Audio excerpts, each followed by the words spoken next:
Hello and welcome to another video. If you're looking for all things Forza, then this is the place. In this video, we're gonna be doing the Drag Racing Masters Seasonal Championship in the Series 11 of Forza Horizon 5. It is in autumn season, and there it is. We are going to set the waypoint. The first race is at the festival. Okay, here we go. We're gonna drive there in the first car, and after the first race, we're going to change the car. There are gonna be 3 races, and as you can tell by the name, these are all drag races. So this is the first time that there is a drag racing seasonal championship in Forza Horizon 5, and honestly, I really like the idea of that, and I had been tired of doing all those other races, especially the dirt races. So now we have a drag racing seasonal championship, and all the cars, well, most of the cars have 4 gears, as you can see. The car I'm driving right now is the Holden HQ Monaro GTS 350. While we drive to the festival, I'm going to tell you a little bit about the car. So it is an Australian car. Holden is a Australian manufacturer. It has a 5.7 liter naturally aspirated V8 that produces 275 brake horsepower, and it is of course 4-speed transmission, front engine, rear wheel drive, and it is from 1973. The HQ Monaro is considered one of the most attractive body designs to ever come from Australian manufacturer Holden. American muscle car enthusiasts may even mistake the Monaro for a Pontiac GTO. It looks very similar. And here we are at the drag race. Drag Racing Masters Festival Drag Strip. Okay, so these are the 3 races. This is the shortest one, so we're going to do it first. We're going to do the longest one in the end.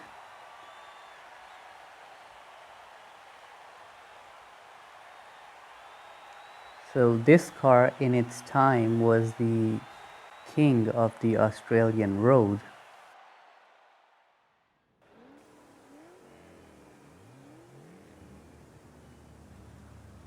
Okay, here we are at the start of the drag race. We are next to some other American muscle cars.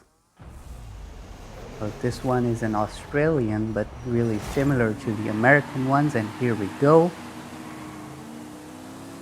Oh, the Pontiac with a better start. Another Holden is on our side. Now the Monaro is in the first place. And that is a Mercury Cyclone, I believe. The Cyclone is competing with us, but the race is about to end. And across the line, that will be the first place for the HQ Monaro in 26.59 seconds. So the next car is the Chevrolet Camaro Z28. Now this one is from 3 years back from the Monaro from 1970. And now this is an American muscle car, pure American. This one also has a 5.7 liter naturally aspirated V8, but it produces more horsepower of 360 brake horsepower, 4-speed transmission of course, front engine, rear wheel drive, just like the Monaro.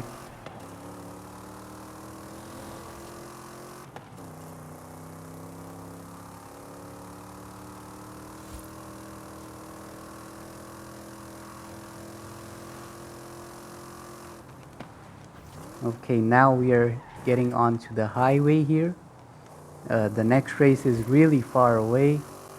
It is about 7 kilometers away, so I'm going to cut a bit of the journey from the highway because, well, as you can see right now, the car is on the fourth gear and it is going to start revving at its limit soon, and you might get irritated by this.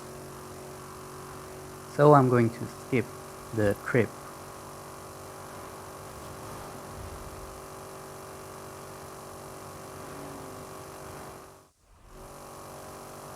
Okay, here we are.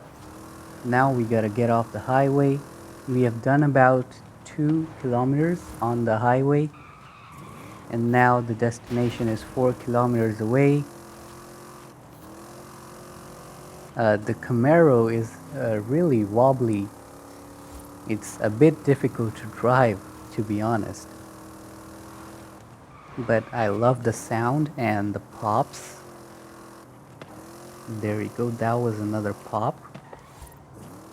Oh, there's a bit of a fight going on over there, but we need to get to our destination 3 kilometers away.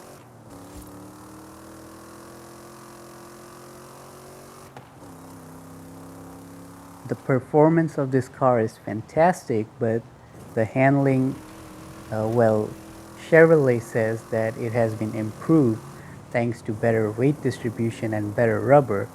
The early second generation cars are attractive, almost Ferrari inspired, with a squared off grille bisected by a chrome bumper.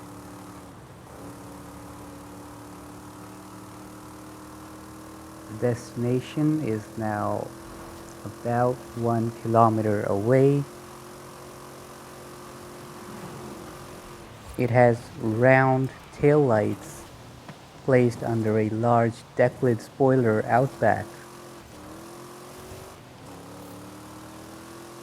Now, while the triumph of the new Z28 was clear on the street, for a variety of reasons the new model was less successful in Trans Am racing. However, that hasn't hurt the value or desirability of these special first-year Camaros. A bit of off-roading there, and now we are at the destination. This is the Teotihuacan drag strip. We are going to use the Camaro, the 5.7 liter.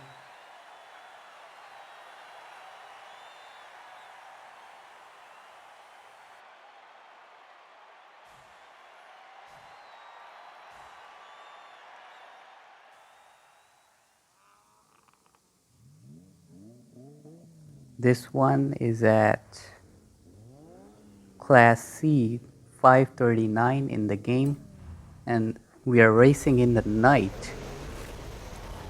Here we go. That is the beginning of the race. The older Camaro with the fastest launch. We gotta catch that. We are almost, yeah, we are now already on the fourth gear. Oh, and the newer Camaro, the second generation Camaro in the lead. The Mercury Cyclones, 2 of them, again keeping up, and that is the finish line. In first place for the Camaro in 25.19 seconds. Alright, the last but not the least, actually the best car of them all. We are now driving the Dodge Coronet Super Bee. I really like the purple color of this car, and I'm going to tell you a little bit about it. Now this one is also from 1970, the same as the Camaro Z28. This one has a much bigger engine, a 7-liter naturally aspirated V8, which produces 425 brake horsepower, the most out of the 3 cars. It is also front engine, rear-wheel drive, and of course 4-speed transmission that appears to be the common theme in all of the American muscle cars. Dodge built this car to compete with the Plymouth Roadrunner, and now this car is actually a bit rare in the game. It appeared in the Series 9 of the game, I believe, and you can not get this car from wheel spins. You might find it somewhere in a auction house, but this car has appeared in Forza Motorsport 4 and Motorsport 5, Motorsport 6 and 7, and now it is here in Forza Horizon 5 as part of Series 9. So a rare car with a very good top speed. It has a good top speed and a rating of 566 in the C class of the game. So I obviously kept the best car for the last race.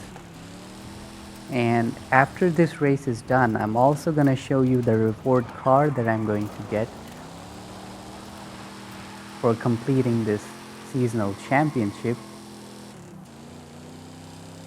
So stick till the end of the video. You will soon find out which car it is. Right now the destination is about 4 kilometers away. A lot of driving to do for the Coronet Super B.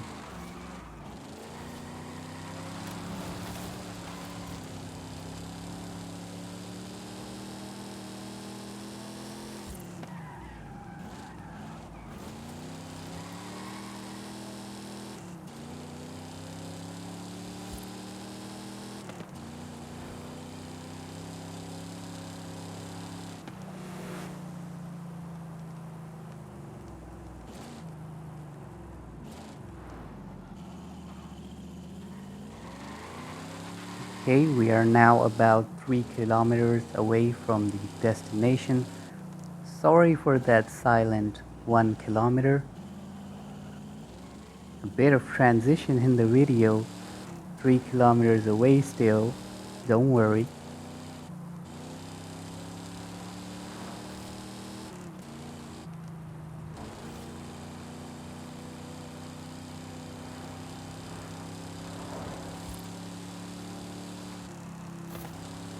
We are very close to the destination now. Oh, here are some other racers that I believe are going to the same drag race for the final drag race.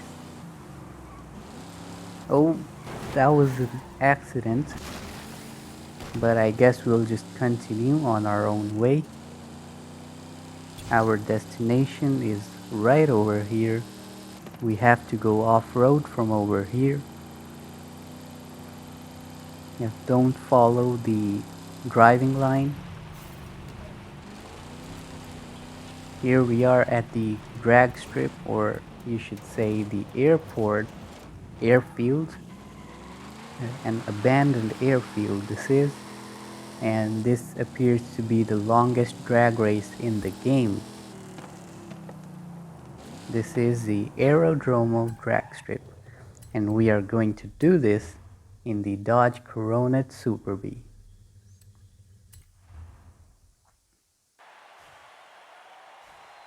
This car is really useful for this race because it has a greater top speed, a bigger engine, so it is going to do more in the long distance.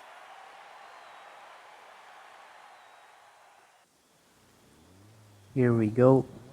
This is now, I believe, sunset.